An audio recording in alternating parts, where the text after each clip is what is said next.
जय जगन्नाथ। जय एकादशी महारानी। अजा एकादशी व्रत कथा। युधिष्ठिर ने पूछा, जनार्दन, अब मैं यह सुनना चाहता हूं कि भाद्रपद मास के कृष्ण पक्ष में कौन सी एकादशी होती है, कृपया बताइए। भगवान श्री कृष्ण बोले, राजन, एक चित्त होकर सुनो। भाद्रपद मास के कृष्ण पक्ष की एकादशी का नाम अजा है। वह सब पापों का नाश करने वाली बताई गई है। भगवान ऋषिकेश का पूजन करके जो इसका व्रत करता है उसके सारे पाप नष्ट हो जाते हैं।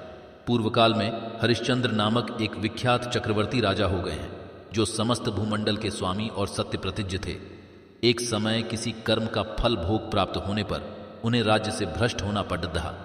राजा ने अपनी पत्नी और पुत्र को बेच दिया, फिर अपने को भी बेच दिया। पुण्यात्मा होते हुए भी उन्हें चांडाल की दास्ता करनी पड़ी। वे मुर्दों का कफन लिया करते थे। इतने पर भी नृपश्रेष्ठ हरिश्चंद्र सत्य से विचलित नहीं हुए। इस प्रकार चांडाल की दासता करते हुए उनके अनेक वर्ष व्यतीत हो गए। इससे राजा को बड़ी चिंता हुई। वे अत्यंत दुखी होकर सोचने लगे, क्या करूं, कहां जाऊं, कैसे मेरा उद्धार होगा। इस प्रकार चिंता करते करते वे शोक के समुद्र में डूब गए। राजा को शोक आतुर जानकर महर्षि गौतम उनके पास आए। श्रेष्ठ ब्राह्मण को अपने पास आया हुआ देखकर नृपश्रेष्ठ ने उनके चरणों में प्रणाम किया और दोनों हाथ जोड़ गौतम के सामने खड़े होकर अपना सारा दुखमय समाचार कह सुनाया। राजा की बात सुनकर महर्षि गौतम ने कहा, राजन, भादों के कृष्ण पक्ष में अत्यंत कल्याणमयी अजा नाम की एकादशी आ रही है, जो पुण्य प्रदान करने वाली है। इसका व्रत करो, इससे पाप का अंत होगा। तुम्हारे भाग्य से आज के 7वें दिन एकादशी है। उस दिन उपवास करके रात में जागरण करना। ऐसा कहकर महर्षि गौतम अंतर्धान हो गए।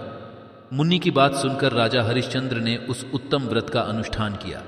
उस व्रत के प्रभाव से राजा सारे दुखों से पार हो गए। उन्हें पत्नी पुण्य प्राप्त हुई और पुत्र का जीवन मिल गया। आकाश में दुंदुभियां बज उठी, देवलोक से फूलों की वर्षा होने लगी।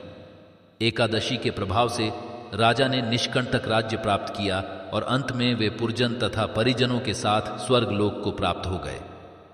राजा युधिष्ठिर, जो मनुष्य ऐसा व्रत करते हैं वे सब पापों से मुक्त हो स्वर्गलोक में जाते हैं।